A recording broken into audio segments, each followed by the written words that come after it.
আসসালামু আলাইকুম, স্বাগতম ইনসাইড টিভি সংবাদে। আমি মোহাম্মদ কিবরিয়া আজকের সব আন্তর্জাতিক খবর নিয়ে হাজির হয়েছি। শুরুতেই জানিয়ে দিব সংবাদ শিরোনাম, তারপর বিস্তারিত। ইরানে হাজারো মৃত্যুর কথা স্বীকার করে ট্রাম্পকে অপরাধী বললেন খামেনি। ট্রাম্প কেন ইউরোপের বিরুদ্ধে যুদ্ধ ঘোষণা করেছে? ইসরায়েলের বিরুদ্ধে শেষ কোপ দিল ইরান। ইরানের সঙ্গে যুদ্ধের পর অস্ত্র সংকটে ইসরায়েল। রাতভর ক্ষেপণাস্ত্র ছুড়েছে ইরান, টানা বিমান হামলা ইসরায়েলের। আসসালামু আলাইকুম, স্বাগতম জানাচ্ছি ইনসাইড টিভি সংবাদে। আমি মোহাম্মদ কিবরিয়া।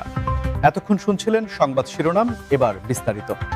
এই বিষয়ে আপনার মতামত কমেন্টে জানান এবং যুদ্ধের সব আপডেট আগে পেতে চ্যানেলটি সাবস্ক্রাইব করে যাবেন।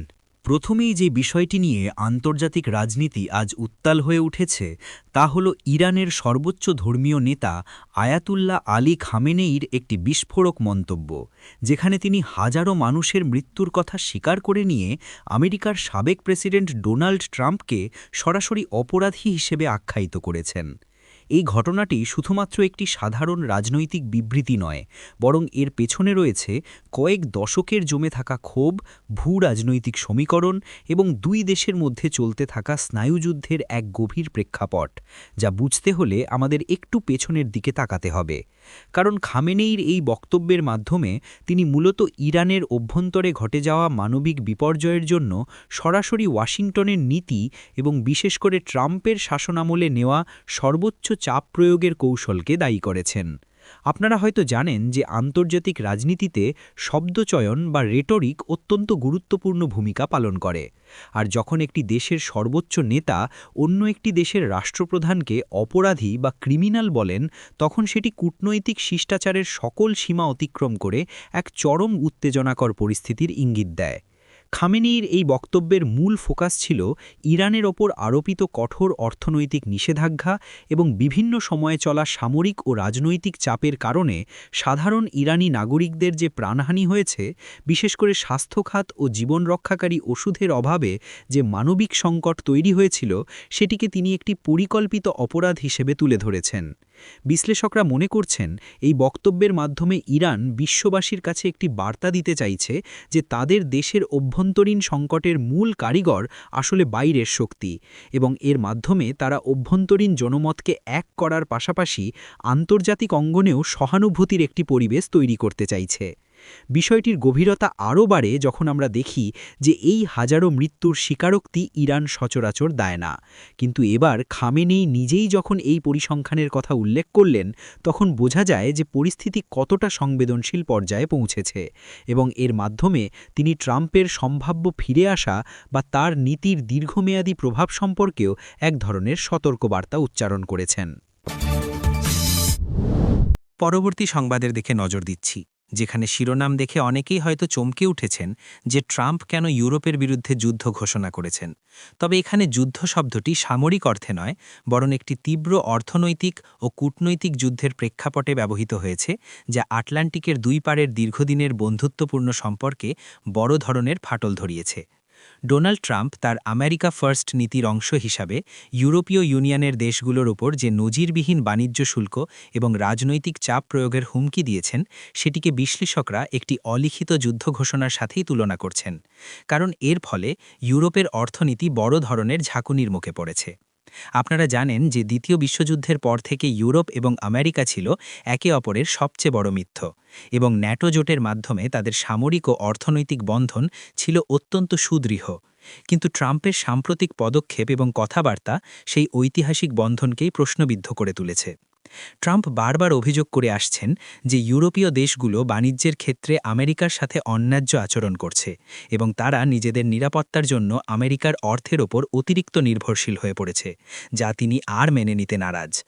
বিশেষ করে জার্মানি ও ফ্রান্সের মতো ইউরোপের বড় অর্থনীতির দেশগুলোর গাড়ি ও অন্যান্য রপ্তানি পণ্যের ওপর ট্রাম্প প্রশাসন যখন চড়া শুল্ক বসানোর পরিকল্পনা করে বা হুমকি দেয়, তখন সেটি ইউরোপের জন্য একটি বড় অর্থনৈতিক যুদ্ধের শামিল হয়ে দাঁড়ায়। এই পরিস্থিতির প্রেক্ষাপট বিশ্লেষণ করলে দেখা যায় যে ট্রাম্প চাইছেন ইউরোপ যেন তাদের নিজস্ব প্রতিরক্ষা বাজেট বাড়ায় এবং আমেরিকান পণ্যের জন্য তাদের বাজার আরও উন্মুক্ত করে দেয়। কিন্তু ইউরোপীয় নেতারা মনে করছেন এটি এক ধরনের ব্ল্যাকমেল বা জবরদস্তি। এই বাণিজ্য যুদ্ধ বা ট্রেড ওয়ারের প্রভাব সরাসরি সাধারণ মানুষের পকেটে গিয়ে আঘাত করে, কারণ শুল্ক বাড়লে পণ্যের দাম বাড়ে, মূল্যস্ফীতি দেখা দেয় এবং চাকরির বাজারে অস্থিরতা তৈরি হয়, যা ইউরোপের স্থিতিশীলতার জন্য বড় হুমকি। এছাড়া জলবায়ু পরিবর্তন ইস্যু থেকে শুরু করে ইরানের সাথে পরমাণু সমঝোতা, প্রতিটি ক্ষেত্রেই ট্রাম্পের অবস্থান ইউরোপের প্রচলিত নীতির সম্পূর্ণ বিপরীত, যা এই দুই মিত্রশক্তির মধ্যে একটি আদর্শিক সংঘাতও তৈরি করেছে। এই খবরটি শুনলে বোঝা যায় যে বর্তমান বিশ্ব ব্যবস্থায় কোনো বন্ধুত্বই স্থায়ী নয় এবং স্বার্থের দ্বন্দ্বে দীর্ঘদিনের মিত্রও কিভাবে প্রতিপক্ষ হয়ে উঠতে পারে তার এক জ্বলন্ত উদাহরণ এই ঘটনা।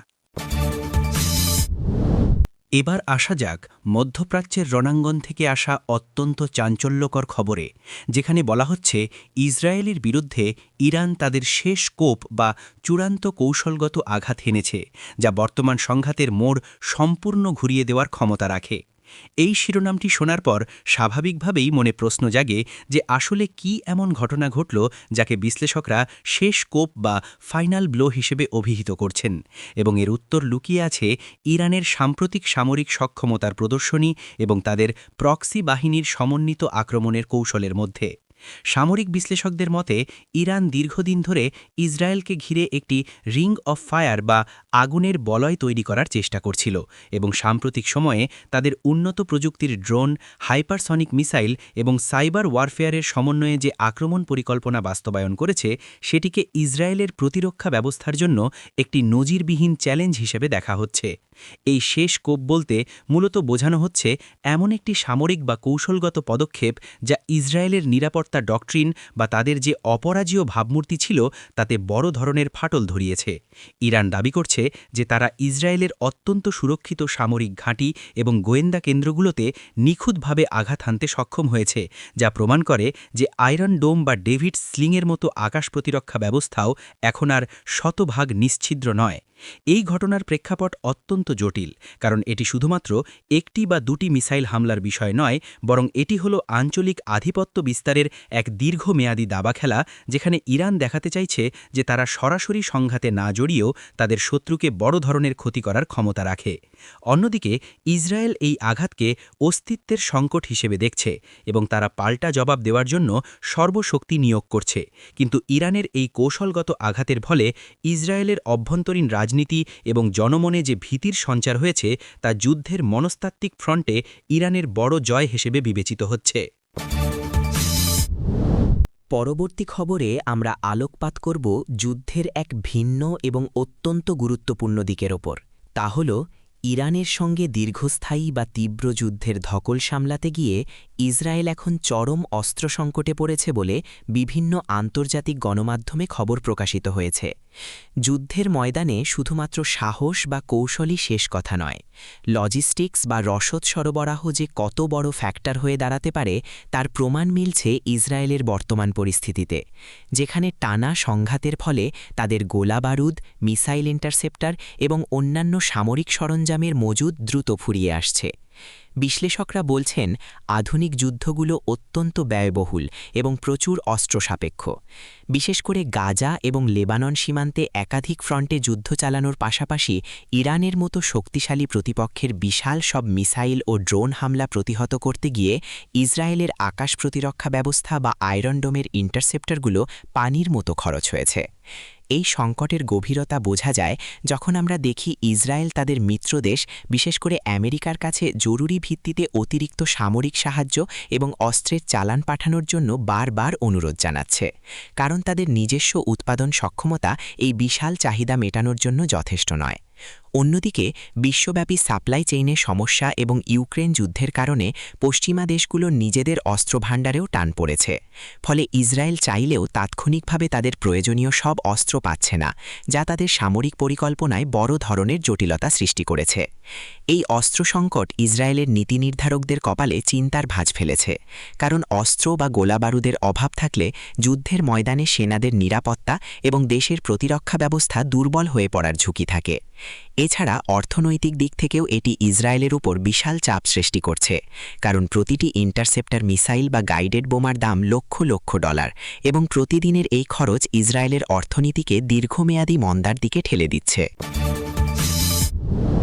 সর্বশেষ যে সংবাদটি নিয়ে আমরা আলোচনা করব তা হল মধ্যপ্রাচ্যের আকাশে এক বিভীষিকাময় রাতের চিত্র, যেখানে রাতভর ইরান থেকে ঝাঁকে ঝাঁকে ক্ষেপণাস্ত্র ছোড়া হয়েছে এবং তার জবাবে ইসরায়েল চালিয়েছে টানা বিমান হামলা, যা পুরো অঞ্চলকে এক ভয়াবহ যুদ্ধক্ষেত্রের বাস্তবতায় দাঁড় করিয়েছে। গতরাতে যা ঘটেছে তা আধুনিক সময়ের অন্যতম বড় এরিয়াল কম্ব্যাট বা আকাশ যুদ্ধের দৃষ্টান্ত হিসেবে ইতিহাসের পাতায় লেখা থাকবে, কারণ ইরান তার ভাণ্ডারে থাকা ব্যালিস্টিক ও ক্রুজ মিসাইল ব্যবহার করে ইসরায়েলের বিভিন্ন গুরুত্বপূর্ণ লক্ষ্যবস্তুতে আঘাত হানার চেষ্টা করেছে, যার ফলে রাতের আকাশ চিরে আগুনের ফুলকি আর সাইরেনের শব্দে এক আতঙ্কের পরিবেশ তৈরি হয়েছিল। প্রত্যক্ষদর্শীদের মতে রাতের অন্ধকারে একের পর এক আলোর ঝলকানি দেখা গেছে এবং বিস্ফোরণের শব্দে মাটি কেঁপে উঠেছে, যা সাধারণ মানুষের ঘুম কেড়ে নিয়েছে এবং তাদেরকে বম শেল্টারে আশ্রয় নিতে বাধ্য করেছে। ইরানের এই রাতভর হামলার মূল উদ্দেশ্য ছিল ইসরায়েলের প্রতিরক্ষা ব্যবস্থাকে ব্যস্ত রাখা এবং তাদের সামরিক সক্ষমতার জানান দেওয়া। কিন্তু এর জবাবে ইসরায়েলও বসে থাকেনি। তারাও তাদের বিমান বাহিনীর অত্যাধুনিক যুদ্ধ বিমানগুলো দিয়ে পাল্টা আঘাত এনেছে ইরানের বিভিন্ন লঞ্চপ্যাড এবং সামরিক স্থাপনায়। এই পাল্টাপাল্টি হামলার ঘটনাটি টিট ফর ট্যাট বা ইটের বদলে পাটকেল নীতিরই বহিঃপ্রকাশ, যেখানে কেউ কাউকে এক বিন্দু ছাড় দিতে রাজি নয়। এই টানা বিমান হামলা এবং ক্ষেপণাস্ত্র নিক্ষেপের ফলে জানমালের কতটা ক্ষয়ক্ষতি হয়েছে তা এখনও পুরোপুরি নিশ্চিত না হওয়া গেলেও এর মনস্তাত্ত্বিক প্রভাব সুদূর প্রসারী, কারণ যখন একটি অঞ্চলের আকাশসীমা নিরাপদ থাকে না, তখন সেখানে স্বাভাবিক জীবনযাত্রা পুরোপুরি স্থবির হয়ে পড়ে।